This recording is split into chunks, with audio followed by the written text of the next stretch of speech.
26 de junio de 1943, tarde avanzada sobre la Francia ocupada, cerca de Forleo. El teniente Robert Johnson estaba sentado en la cabina de su P-47 Thunderbolt, observando cómo un grupo de bombarderos B-17 viraba rumbo a casa tras bombardear el aeródromo de Villacoublay, cerca de París.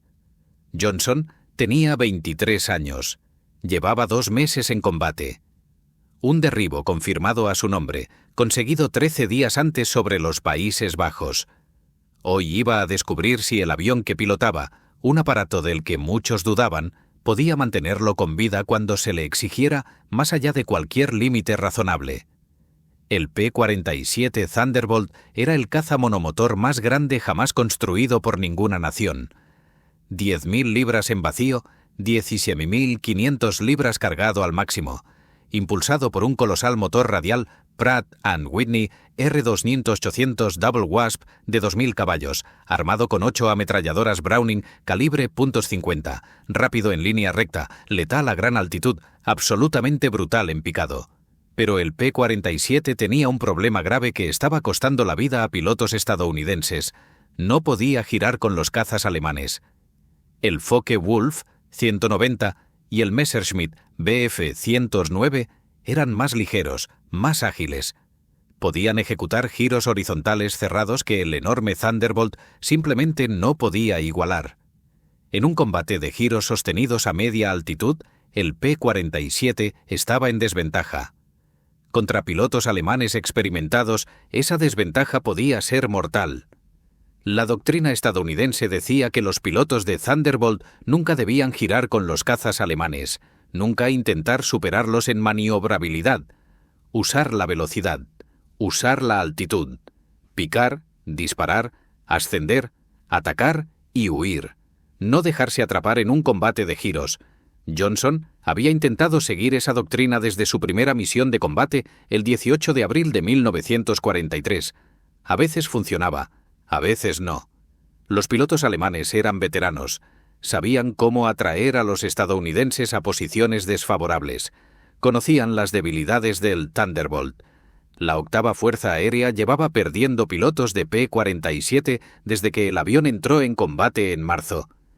La curva de aprendizaje era empinada. El coste se medía en vidas jóvenes. Johnson había visto morir a pilotos. Buenos hombres. Subían a sus Thunderbolts confiando en su entrenamiento y volvían en cajas. O no volvían. Los informes oficiales solían hablar de error del piloto. Los instructores decían que esos pilotos no habían seguido la doctrina correctamente. Pero los que sobrevivían sabían la verdad. El combate era más sucio que la doctrina. El enemigo no cooperaba con los planes tácticos estadounidenses. A veces te veías metido en un combate de giros, quisieras o no. A 19.000 pies, 48 P-47 del 56º Grupo de Caza se extendían por el cielo en formación suelta, cubriendo la retirada de los bombarderos. Johnson volaba como Tail End Charlie, la última posición en la formación de su escuadrilla. El puesto más vulnerable, el que solían asignar a los pilotos novatos. Escaneaba el cielo por encima y por detrás, buscando los puntitos oscuros que significaban cazas alemanes picando desde altitud. El sol de la tarde estaba bajo en el oeste, difícil de mirar. Posición perfecta para una emboscada. Entonces los vio. 16 Focke-Wulf 190 del segundo grupo del ala de caza 26, picando desde 25.000 pies, viniendo del sol, rápidos como un rayo.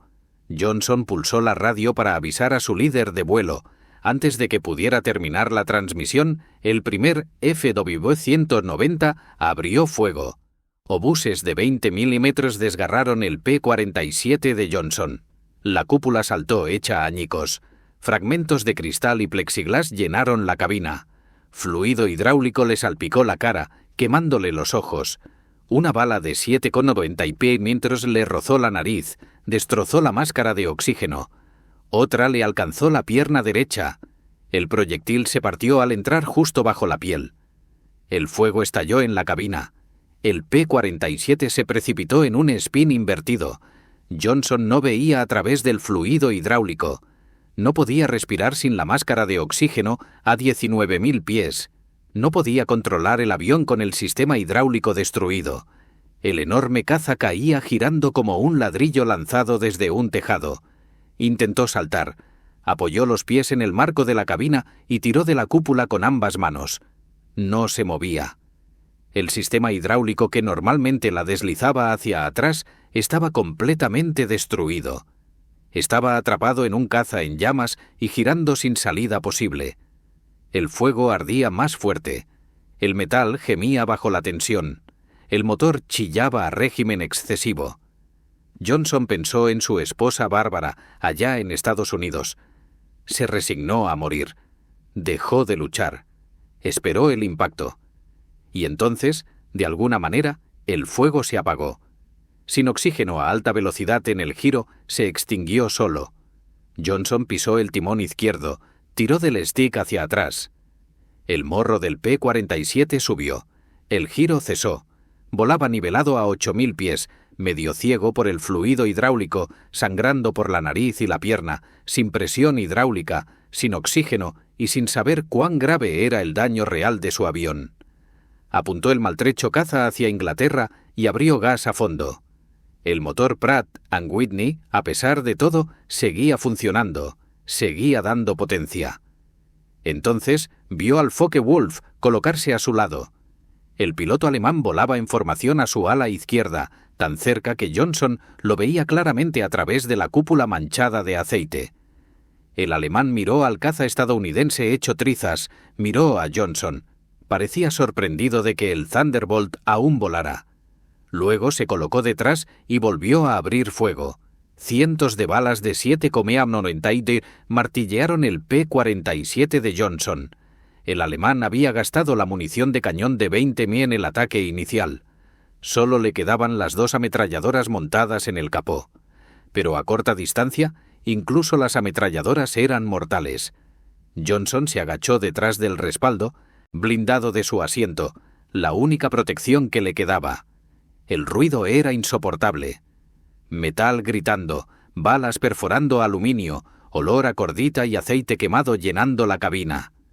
Oía los impactos por todas partes, alas, fuselaje, cola. El piloto alemán volvió a colocarse a su lado, miró a Johnson, negó con la cabeza como incrédulo y se alineó para otro pase. Esta vez usó una técnica llamada barrido. Movía el timón de un lado a otro mientras disparaba, haciendo caminar las balas de punta a punta del ala de Johnson. Un método diseñado para acertar en todos los sistemas vitales. Nada debería sobrevivir a ese fuego concentrado. El P-47 de Johnson temblaba bajo el castigo. Aparecían más agujeros en alas, fuselaje, cola. El avión debería haberse deshecho. Cualquier caza normal se habría desintegrado. Debería haber caído en pedazos. Siguió volando. El alemán hizo 3 pasadas más. Cada vez vació sus armas contra el Thunderbolt. Cada vez Johnson esperaba que el ala se doblara, que la cola se desprendiera, que el motor se parara o que un depósito explotara. El P-47 absorbía el castigo y seguía rumbo a Inglaterra. El gran motor radial Pratt & Whitney seguía girando. Las alas seguían unidas. Las superficies de control respondían a los movimientos de Johnson, aunque sin hidráulicos. Al fin, tras la 5ª pasada, el alemán se quedó sin munición. Se colocó junto a Johnson una última vez, balanceó las alas, un gesto de respeto de piloto a piloto, reconocimiento a la increíble resistencia del Thunderbolt y al coraje de Johnson. Luego viró de vuelta hacia Francia. Johnson guió el P-47 maltrecho a través del Canal de la Mancha, sin tren de aterrizaje hidráulico, sin flaps, sin radio, la vista aún borrosa por el fluido en los ojos, la pierna sangrando a través del traje de vuelo, la cara quemada por el incendio de la cabina. Encontró RAF Manston, una base avanzada en la costa inglesa para aterrizajes de emergencia. Se alineó con la hierba junto a la pista, cortó el motor y belilandeó el Thunderbolt sin tren. El P-47 resbaló 200 yardas por la hierba, levantando tierra y césped antes de detenerse con un chirrido. El personal de tierra corrió al avión. Tuvieron que sacar a Johnson a la fuerza. Sus manos seguían aferradas al stick. Las piernas no respondían. La adrenalina se agotaba y el shock empezaba a hacer efecto. Johnson intentó contar los agujeros de bala. Lo dejó después de 200, y eso solo en un lado del fuselaje.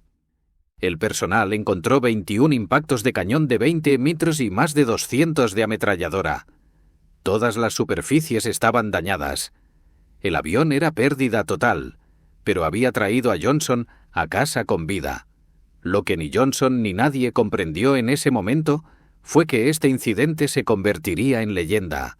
Demostraría algo sobre el P-47 Thunderbolt que cambiaría la forma en que los pilotos estadounidenses veían su avión. El primer piloto que Robert Johnson vio morir en 1900 combate fue el teniente Roger Deere, el mismo día que la Odisea de Johnson, 26 de junio de 1943, la misma misión, el mismo ataque enemigo del ala de caza 26. El 56º Grupo de Caza perdió 5 aviones ese día. 4 pilotos murieron. Roger Deere fue uno de ellos, derribado sobre Francia. Nunca volvió a casa. Deere había estado en la misma clase de entrenamiento de Johnson en Estados Unidos. Se formaron juntos en el aeropuerto municipal de Bridgeport, Connecticut, a partir de julio de 1942. Aquellos días de entrenamiento fueron duros para todos. El 56º Grupo de Caza recibió los primeros P-47B de serie en junio de 1942. Nadie tenía experiencia operativa con el avión. Los pilotos eran a la vez pilotos de pruebas e instructores. La curva de aprendizaje en Bridgeport fue empinada y mortal. El aeródromo era inadecuado para un avión del tamaño del Thunderbolt. La pista era demasiado corta. Las aproximaciones complicadas. El modelo P-47B tenía problemas de juventud sin resolver, motores que fallaban, sistemas de control que se averiaban, pilotos que cometían errores al aprender a manejar un avión distinto a todo lo que habían volado antes. Entre junio y diciembre de 1942, el 56º Grupo de Caza perdió 18 pilotos muertos en accidentes de entrenamiento, 41 aviones destruidos. Robert Johnson escribió después que muchos de esos accidentes eran directamente atribuibles a las instalaciones inadecuadas de Bridgeport y Stratford. Los hombres no morían porque fueran malos pilotos, morían porque aprendían a volar un caza experimental en un aeródromo insuficiente bajo una presión brutal para estar listos para el combate lo antes posible. Roger Deere sobrevivió a ese periodo de entrenamiento. Era uno de los pilotos con más talento natural. El 13 de noviembre de 1942, Deere y el teniente Harold Comstock llevaron sus P-47 a picados casi verticales desde 35.000 pies. A ambos se les bloquearon los mandos por efectos de compresibilidad al acercarse a 700 mph. Los aviones empezaron a vibrar violentamente. Los sticks quedaron congelados. Ambos pilotos pensaron que iban a morir. Comstock pateó el timón y forcejeó con el stick hasta que el avión salió de la zona de compresibilidad y los mandos se liberaron. Sacó de picado a baja altitud, temblando de adrenalina. Deere vivió la misma experiencia. Ambos sobrevivieron. Republic Aviation emitió un comunicado afirmando que los pilotos habían superado la velocidad del sonido. La historia apareció en periódicos de todo el país. Algunos periodistas de aviación la dibujaron en las viñetas de Ripley's Believe It or Not. La afirmación era casi con toda seguridad falsa. El P-47 probablemente alcanzó alrededor de Mach 0,85 o 0,9, no Mach 1. Los efectos de compresibilidad fueron severos, pero la barrera del sonido quedó intacta. El general Hap Arnold envió un telegrama al 57 ordenando que no se hablara más del picado. La Fuerza Aérea del Ejército no quería que afirmaciones exageradas sobre vuelo supersónico enturbiaran las aguas, pero el incidente mostró algo importante sobre Deere. Estaba dispuesto a llevar el avión al límite absoluto. Era agresivo, valiente, quizá en exceso. Esa agresividad le sirvió en el entrenamiento. Le ayudó a superar el mortal periodo de aprendizaje en Bridgeport cuando tantos otros murieron. Ahora 7 meses después, Deere estaba muerto a los 24 años, derribado en la misma batalla donde Johnson sobrevivió. La diferencia entre la vida y la muerte se redujo a segundos, suerte y la increíble resistencia estructural del Thunderbolt. El avión de Johnson absorbió el castigo y siguió volando. El de Deere no. Tal vez Deere recibió un impacto de cañón en el motor que Johnson no tuvo. Tal vez le dieron en un depósito de combustible. Tal vez el piloto alemán que lo derribó estaba ligeramente mejor posicionado o era un poco más experimentado que el que atacó a Johnson. El combate era aleatorio. La supervivencia a menudo dependía de factores fuera del control del piloto. Johnson tuvo suerte. Deere no. A mediados de julio de 1943, el 56º Grupo de Caza había perdido pilotos en casi todas las misiones importantes. Las estadísticas eran desoladoras. Jóvenes llegaban a Inglaterra recién salidos del entrenamiento, volaban unas pocas misiones y morían. El avión rendía bien en algunas situaciones y sufría en otras. La doctrina de atacar y huir funcionaba contra pilotos alemanes inexpertos, pero fallaba contra veteranos que sabían cómo neutralizar las ventajas del Thunderbolt. El problema no era simple. El P-47 tenía desventajas reales que no se podían ignorar. Por debajo de 20.000 pies, donde ocurría la mayoría de los combates, el Messerschmitt Bf-109G y el Focke-Wulf 190A podían girar mejor que el Thunderbolt. Lo superaban en ascenso a media altitud. Eran más sensibles en cabeceo y alabeo a velocidades inferiores a 300 mph. En un dogfight revuelto a baja altitud, los cazas alemanes tenían ventajas significativas, pero el P-47 también tenía ventajas reales que muchos pilotos no aprovechaban. El motor Pratt & Whitney, con turbocompresor, mantenía potencia a altitudes mucho más altas que los motores alemanes. Por encima de 25.000 pies, el Thunderbolt era más rápido que cualquier cosa que tuviera Alemania. Podía picar más rápido que cualquier caza alemán sin desintegrarse estructuralmente. Podía sobrevivir a daños que destruirían a un Messerschmitt o un Focke-Wulf. Tenía 8 ametralladoras calibre Tund 50 frente al estándar alemán de un cañón y 2 ametralladoras, lo que le daba potencia de fuego superior en los breves momentos en que las armas apuntaban al blanco. La cuestión era cómo combatir de forma que se enfatizaran las ventajas estadounidenses mientras se minimizaban las alemanas. Eso requería innovación táctica a nivel de unidad. Pilotos y líderes de vuelo experimentando con técnicas, compartiendo lo que funcionaba, descartando lo que no, aprendiendo a través de la experiencia, lo que significaba aprender a través de bajas. Lo peor era el ritual de cada mañana.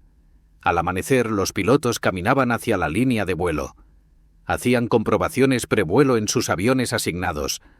Observaban a las tripulaciones de tierra repostando y armando los P-47. Escuchaban los briefings sobre la misión del día. Estudiaban mapas con la ruta hacia Alemania y de vuelta. Leían informes de inteligencia sobre la fuerza de cazas alemanes esperada. Luego subían a las cabinas y despegaban rumbo a Alemania, sabiendo que algunos no regresarían. Algunos volvían, otros no. La aleatoriedad era psicológicamente brutal. Los que regresaban solían decir que el P-47 se sentía pesado en giros fuertes, como si hubiera resistencia en los mandos, como si el avión les luchara cuando necesitaban el máximo rendimiento. La mayoría pensaba que era simplemente la naturaleza de un caza pesado: motor grande, estructura grande, superficies de control grandes. Cierta resistencia era de esperar. El P-47 pesaba casi el doble que un Messerschmitt 109. La física dictaba que no podía maniobrar como un avión más ligero. Pero unos pocos pilotos experimentados empezaron a preguntarse si el avión podía volarse de forma más efectiva, si había técnicas que superaran sus limitaciones, si las ventajas estadounidenses podían maximizarse con tácticas más inteligentes.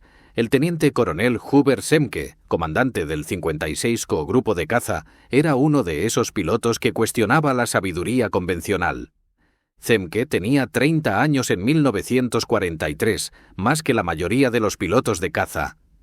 Estaba en la Fuerza Aérea del Ejército desde 1936. Tenía más experiencia de vuelo que casi cualquiera en el teatro europeo. Más importante aún, tenía experiencia en observación de combate. En 1940, antes de que Estados Unidos entrara en la guerra, Zemke había sido enviado a Inglaterra como observador con la RAF durante la Batalla de Inglaterra. Había visto a cazas británicos y alemanes enzarzarse sobre el sur de Inglaterra. Había visto evolucionar las tácticas en tiempo real. Había aprendido que la doctrina escrita en tiempos de paz no siempre sobrevivía al contacto con el enemigo. El bando que se adaptaba más rápido solía ganar. Zemke trajo esa perspectiva al 56 SQO. No se limitaba a seguir el manual táctico. Animaba a sus pilotos a pensar, a experimentar, a compartir lo aprendido. Creó un entorno donde la innovación se premiaba en lugar de castigarse. A partir de finales de julio, Zemke empezó a reunir a sus pilotos más experimentados para sesiones de debriefing tras cada misión importante. No solo los formularios estándar de informe de combate, sino discusiones reales. ¿Qué funcionó hoy? ¿Qué no? ¿Por qué el teniente Smith consiguió un derribo mientras al teniente Jones le dispararon? ¿Qué hizo Smith diferente? ¿Podemos enseñar esa técnica a todos? Las conversaciones revelaron patrones. Los pilotos de Thunderbolt más exitosos no eran los que seguían estrictamente la doctrina de atacar y huir. Eran los que usaban la doctrina como punto de partida, pero se adaptaban según las circunstancias. Empezaban cada enfrentamiento desde altitud. Picaban para ganar velocidad. Pero no huían inmediatamente tras un pase. Usaban la potencia del Thunderbolt para permanecer en combate más tiempo, haciendo múltiples pasadas desde ángulos diferentes, manteniendo la velocidad, ascendiendo de nuevo entre ataques. Los pilotos menos exitosos, los que eran derribados o volvían sin derribos, tendían a seguir rígidamente la doctrina. Un pase y huida. Pero eso les daba oportunidades limitadas de anotarse puntos, y si les sorprendían durante el ascenso de escape, quedaban vulnerables porque habían renunciado a la iniciativa. Zemke sintetizó estas lecciones en directrices para el grupo. No reglas rígidas, sino principios. Mantener la ventaja de altitud siempre que fuera posible. Usar la velocidad de picado para el ataque inicial, pero no temer quedarse en combate si se podía mantener el estado energético. Confiar en la potencia del Thunderbolt. Usar el motor. Mantener la velocidad. Si pierdes velocidad, pierdes ventaja.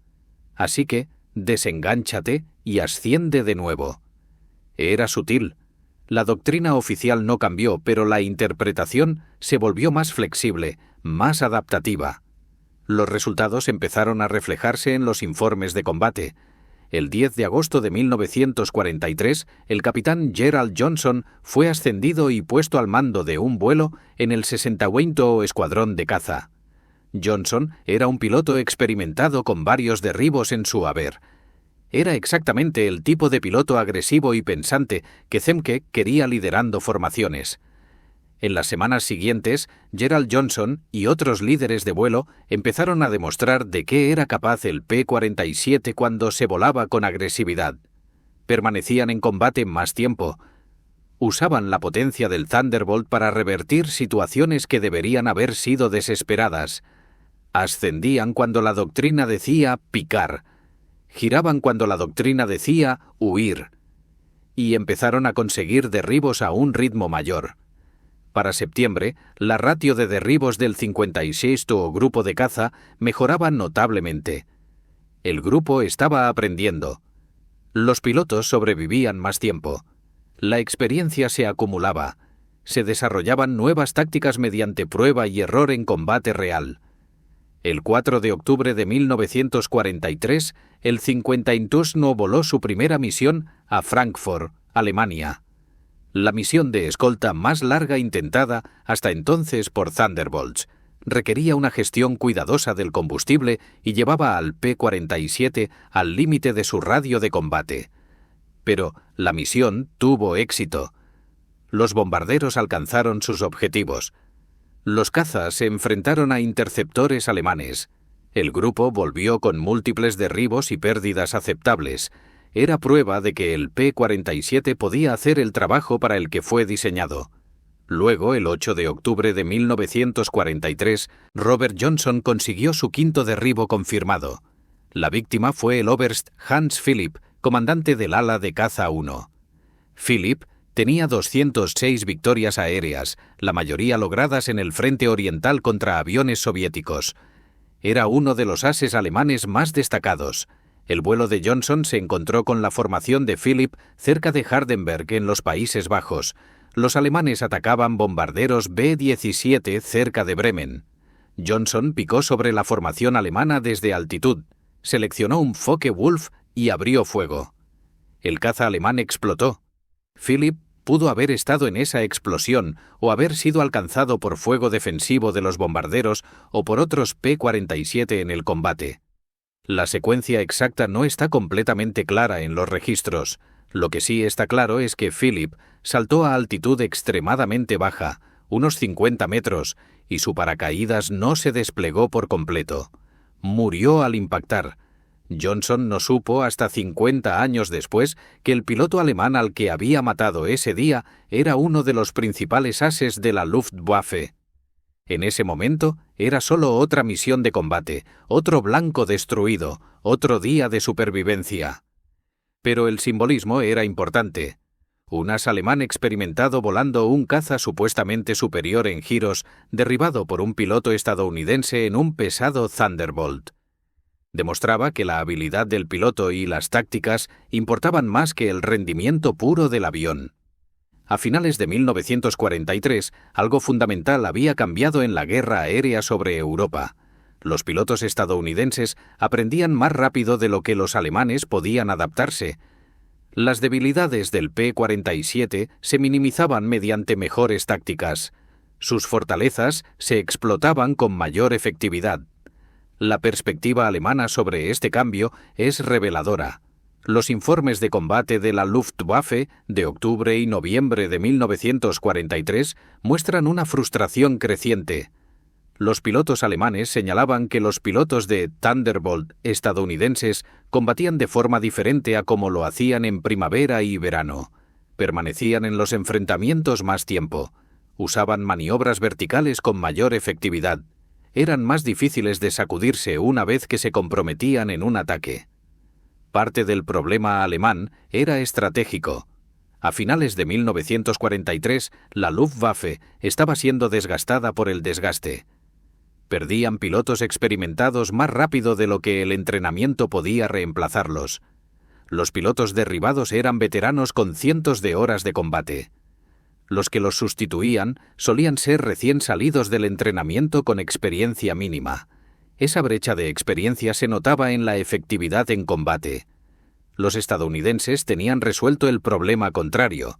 Su cadena de entrenamiento en Estados Unidos producía grandes cantidades de pilotos adecuadamente formados. Estos llegaban a Inglaterra, se integraban en escuadrones experimentados y aprendían de los veteranos antes de ser lanzados a las misiones más duras. El 50 y otros grupos exitosos habían desarrollado sistemas de mentoría donde los pilotos nuevos volaban como wingmen de líderes de vuelo experimentados hasta que aprendían el oficio. Además, la logística estadounidense era superior. Cuando un P-47 resultaba dañado, había repuestos disponibles para repararlo. Cuando un motor necesitaba reemplazo, llegaban motores nuevos desde Estados Unidos en semanas.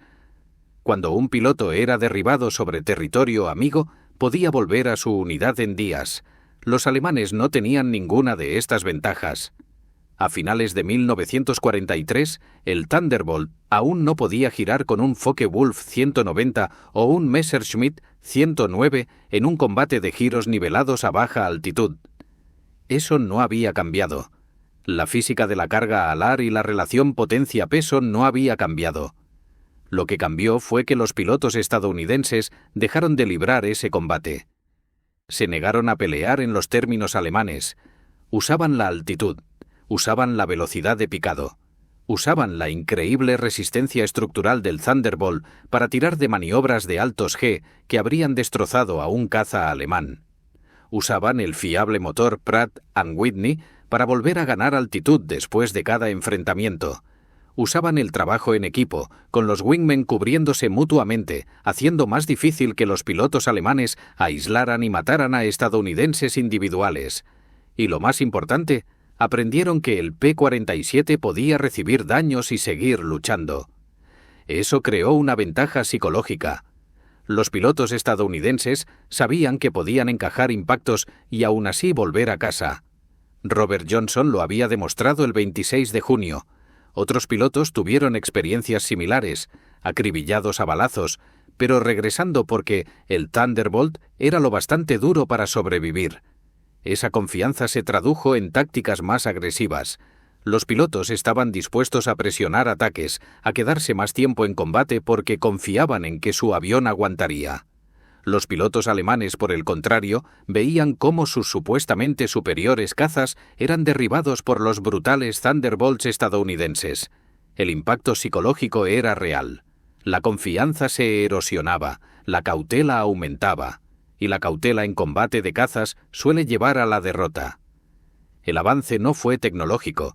El P-47 que dominaba los cielos a finales de 1943 era mecánicamente idéntico al que había sufrido en abril. Mismo motor, mismas armas, misma estructura. Lo que cambió fue la comprensión. Los pilotos estadounidenses averiguaron cómo luchar con el avión que tenían. En lugar de desear otro diferente, aceptaron las limitaciones del Thunderbolt y explotaron sus fortalezas. Desarrollaron tácticas que convirtieron a un caza cuestionado en una máquina de guerra legendaria. El 50º o grupo de caza se convirtió en la prueba de concepto. Volando solo P-47 durante toda la guerra, el grupo se convirtió en el de mayor puntuación de la octava Fuerza Aérea. La Agencia de Investigación Histórica de la Fuerza Aérea acredita oficialmente al 56 Oro con 665 victorias y media confirmadas en el aire. Algunas fuentes citan cifras más altas, incluyendo aviones destruidos en tierra, pero solo el total de victorias aéreas ya es impresionante.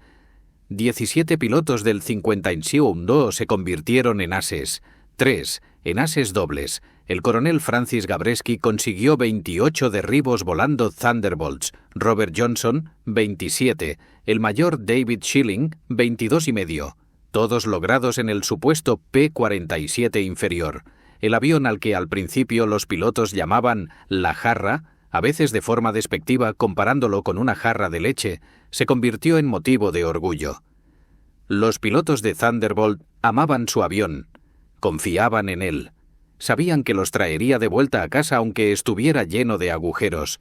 La supervivencia de Johnson el 26 de junio fue prueba de ello. Los números respaldan la fe de los pilotos en su máquina. De los 15.683 P-47 construidos durante la guerra, se perdieron 5.222 por todas las causas, incluyendo combate y accidentes. Eso incluye 1.723 pérdidas por accidentes no relacionados con combate, una tasa de accidentes en realidad más baja que la de muchos otros tipos de cazas. La tasa de pérdida en combate por misión fue del 0,7%, una de las más bajas de cualquier caza estadounidense en cualquier teatro. La relación derribos-pérdidas del P-47 fue de 4,6.1, mejor que la del más famoso P-51 Mustang en muchos cálculos, mejor que la del P-38 Lightning. Por los números, el Thunderbolt fue posiblemente el caza estadounidense más exitoso de la Segunda Guerra Mundial, pero nunca recibió la fama del Mustang. El P-51 era elegante y hermoso. Parecía rápido incluso en tierra. Tenía líneas gráciles y un motor refrigerado por líquido que atraía a la estética. El P-47 parecía una jarra de leche voladora. Era grande, tosco y nada elegante. El enorme motor radial le daba un morro romo. Las alas gruesas y el fuselaje pesado lo hacían parecer lento aunque fuera rápido. El público adoraba al Mustang. Los historiadores escribían sobre el Mustang. Tras la guerra, cuando la gente pensaba en cazas estadounidenses en Europa, pensaba en P-51 escoltando bombarderos hasta Berlín. A los pilotos de Thunderbolt no les importaba la fama. Ellos sabían lo que su avión había hecho. Sabían que los había mantenido con vida cuando nada más lo habría logrado. Eso importaba más que la percepción pública o el reconocimiento histórico. Robert Johnson sobrevivió a la guerra. Voló 91 misiones de combate entre abril de 1943 y mayo de 1944. Consiguió 27 victorias aéreas confirmadas. Regresó a Estados Unidos en junio de 1944. Fue ascendido a mayor y luego a teniente coronel. Recibió la Cruz de Servicio Distinguido, el segundo galardón más alto por valor del país. También la Estrella de Plata, la Cruz de Vuelo Distinguido, medallas aéreas y un corazón púrpura por sus heridas. El 26 de junio se fue a Oklahoma. Se casó con su novia del instituto, Bárbara. Tuvo 4 hijos. Trabajó 2 años como instructor de vuelo tras la guerra y luego dejó la aviación por completo. Pasó el resto de su carrera en el negocio de los seguros. Vivió con discreción.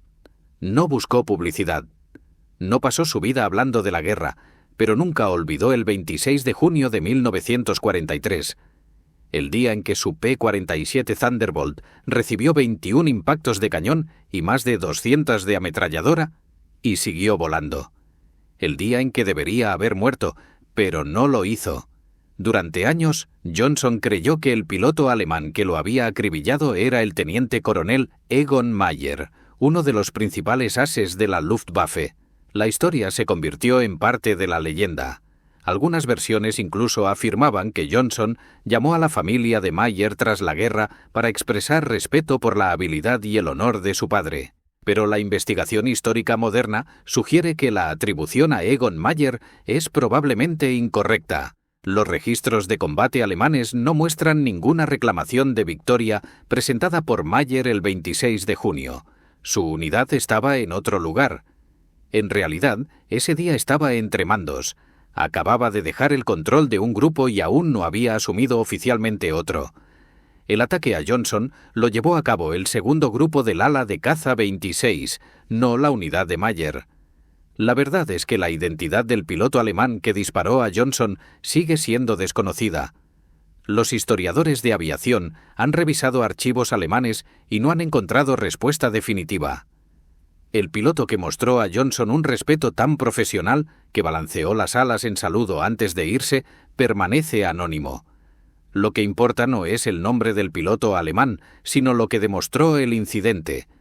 El P-47 Thunderbolt podía sobrevivir a daños que destruirían a cualquier otro caza.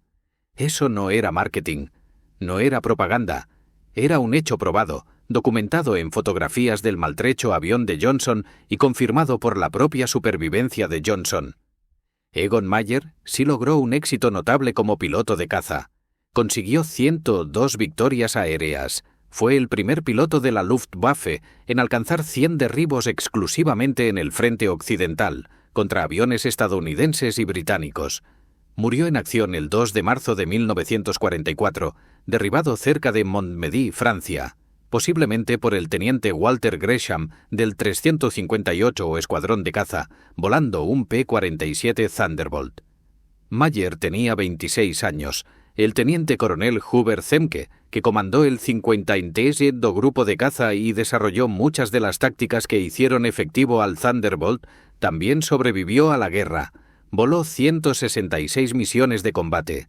Consiguió 17 victorias y 3/4 confirmadas.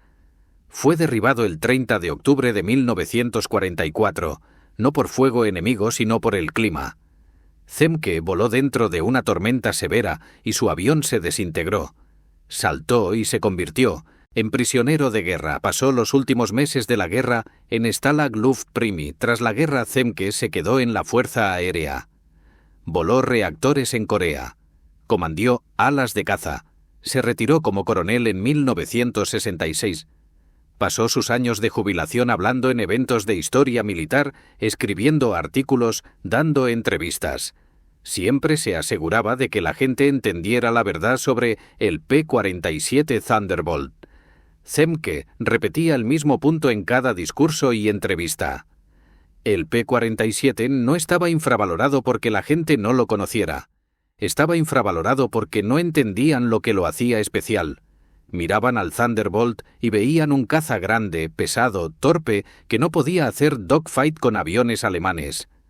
Lo que se les escapaba era que el P-47 no necesitaba hacer dogfight. Estaba diseñado para dominar mediante potencia, no agilidad. Podía subir más alto que cualquier cosa que produjera Alemania. Podía picar más rápido. Podía golpear más fuerte con 8 ametralladoras calibre .50. Podía absorber daños de combate que destruirían a cualquier otro caza. Y podía hacer todo eso mientras llevaba hasta 2.500 libras de bombas en misiones de ataque a tierra. El P-47 Thunderbolt fue el caza de potencia definitivo. Redefinió lo que podía ser un caza. Demostró que la potencia bruta y la resistencia estructural podían superar limitaciones en maniobrabilidad. Cambió el combate aéreo y la doctrina para una generación. Los reactores acabarían haciendo el debate irrelevante. Pero en la era de las hélices, el Thunderbolt demostró que había más de una forma de dominar el cielo. El éxito del Thunderbolt no se limitó al combate aire-aire. Hacia mediados de 1944, cuando los P-51 Mustang asumieron la mayoría de las misiones de escolta de largo alcance gracias a su mayor autonomía, los P-47 pasaron cada vez más a misiones de ataque a tierra. Y en ese rol, el Thunderbolt fue absolutamente devastador. Las mismas características que lo hacían sobrevivir en combate aéreo lo convertían en ideal para ataque a tierra. El motor radial refrigerado por aire podía recibir múltiples impactos y seguir funcionando. No había un vulnerable sistema de refrigeración líquida que pudiera romperse. La robusta estructura podía absorber fuego antiaéreo que destruiría aviones más ligeros. Las 8 ametralladoras calibre .50 eran letales contra blancos blandos como camiones, trenes y tropas. Y el Thunderbolt podía llevar hasta 2.500 libras de bombas o 10 cohetes aéreos de alta velocidad de 5 pulgadas bajo las alas. Desde el día D, el 6 de junio de 1944, hasta el final de la guerra en Europa, el 8 de mayo de 1945, los P-47 Thunderbolt volaron misiones de ataque a tierra por Francia, Bélgica, Países Bajos y Alemania. Destruyeron miles de vehículos alemanes, cientos de locomotoras, innumerables camiones y coches de Estado Mayor.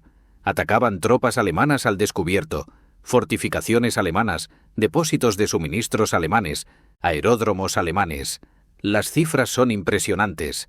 En los 11 meses desde el día D hasta el día de la victoria en Europa, los P-47 destruyeron o dañaron 9.000 locomotoras alemanas, 86.000 vagones de ferrocarril, 68.000 camiones, más de 6.000 vehículos blindados y miles de otros objetivos. No eran solo reclamaciones, eran destrucciones confirmadas, verificadas por grabaciones de cámaras de armas y fotografías de reconocimiento. El impacto en la logística alemana fue devastador. El ejército alemán dependía del transporte por ferrocarril para mover suministros y refuerzos. Los ataques de los P-47 a la red ferroviaria convirtieron el transporte diurno en un suicidio. Los alemanes tenían que mover trenes de noche, lo que redujo drásticamente su capacidad logística. Los convoyes de camiones no podían desplazarse de día sin ser atacados. Las unidades alemanas en el frente a menudo se quedaban sin munición, combustible y comida, porque los P-47 habían destruido las columnas de suministros que intentaban llegar hasta ellas. Los soldados alemanes en tierra temían al Thunderbolt más que a casi cualquier otra arma. Los llamaban Jabos, abreviatura de Jagdbomber, cazabombarderos. Cuando aparecían los Jabos, las tropas alemanas se lanzaban a cubrirse. Las 8 ametralladoras calibre .50 podían destrozar un camión o una columna de infantería en segundos. Las bombas y cohetes podían destruir búnkeres y posiciones fortificadas, y no había defensa efectiva salvo esconderse hasta que pasara el ataque. El coste era alto. El ataque a tierra era la misión más peligrosa de la guerra aérea. Volar bajo y lento para atacar objetivos en tierra exponía a los aviones a un intenso fuego antiaéreo. Muchos pilotos de Thunderbolt fueron derribados por la Flak alemana mientras ametrallaban trenes o convoyes de camiones. Pero la robustez del Thunderbolt ayudaba. Los pilotos traían aviones a casa con docenas de impactos de flak, con cilindros arrancados del motor, con superficies de control parcialmente destruidas. Otros cazas no lo habrían logrado. El Thunderbolt sí.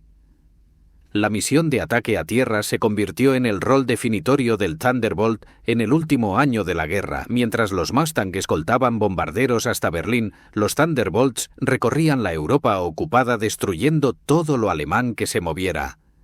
No era tan glamuroso como el combate aéreo contra cazas enemigos. No producía ases, pero ganó la guerra. Alemania no podía luchar con efectividad cuando su logística era destruida más rápido de lo que podía reconstruirse. En 1998, Robert Johnson murió a los 78 años. Fue enterrado en el cementerio River Hill, ahora parte de Lake Wylie, en Carolina del Sur. Su obituario mencionaba su servicio como piloto de caza en la Segunda Guerra Mundial. Mencionaba sus 27 derribos. Mencionaba la Cruz de Servicio Distinguido. No mencionaba el 26 de junio de 1943. No mencionaba los 200 agujeros de bala.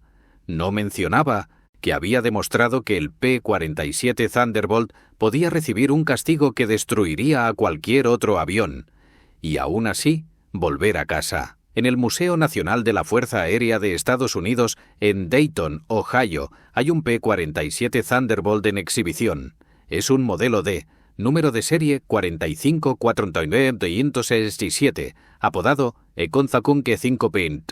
Está pintado para representar el avión que voló el coronel Joseph Laughlin, comandante del 362 Grupo de Caza. El avión real se construyó en 1945 en la planta de Republic en Indiana y sirvió principalmente como entrenador.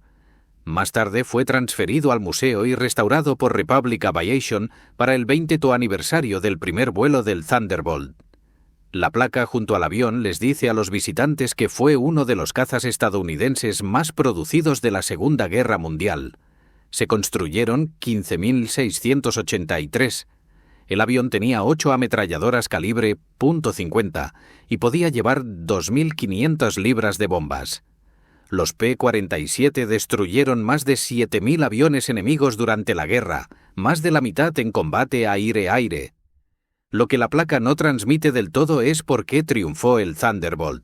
No fue por un diseño superior o tecnología avanzada.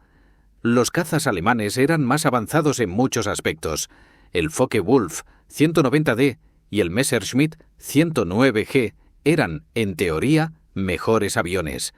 El Thunderbolt triunfó porque los pilotos estadounidenses aprendieron a combatir con el avión que tenían.